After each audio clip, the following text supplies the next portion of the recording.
नमस्कार, मी अशोक शेनगारे, जिल्हाधिकारी आणि जिल्हा निवडणूक अधिकारी ठाणे।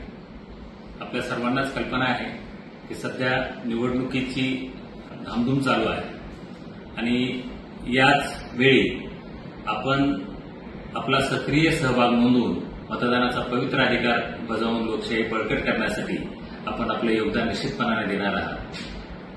मला याची कल्पना आहे की मतदार नोंदणीच्या कार्यक्रमामध्ये आपण अत्यंत सक्रिय असा सहभाग देऊन आपलं नाव नोंदवण्यासाठी आपण आवश्यक ती कारवाई पूर्ण केलेली आहे। आता वेळ आलेली आहे की मतदान केंद्रावर जाऊन आपला मतदानाचा अधिकार बजावण्याची।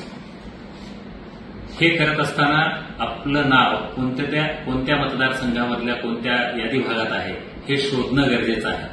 त्यामुळं यासाठी भारत निवडणूक आयोगानं वोटर हेल्पलाईन हे जे अॅप दिलेलं आहे त्याच्या माध्यमातून आपल्याला आपलं नाव कोणत्या मतदारसंघात आहे त्याचा शोध घेता येऊ शकेल। त्याशिवाय आपल्याला voters.eci.gov.in या वेबसाईटवरून ही आपलं मतदार यादीतलं नाव कुठं आहे तेही शोधता येऊ शकेल।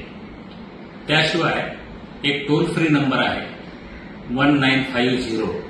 या टोल फ्री नंबरवर जर आपण कॉल केला आणि आपले डिटेल्स त्यांना प्रोव्हाइड केले तर आपलं नाव मतदार यादीतल्या कोणत्या मतदारसंघातल्या कोणत्या मतदार यादीत किती क्रमांकावर आहे हाही मजकूर किंवा तपशील आपल्याला मिळू शकेल। माझं आपल्याला आव्हान आहे, नवे नंबर विनंती आहे, 20 मेला आपल्या जिल्ह्यामधल्या 3ही लोकसभा मतदारसंघामध्ये मतदान होणार आहे।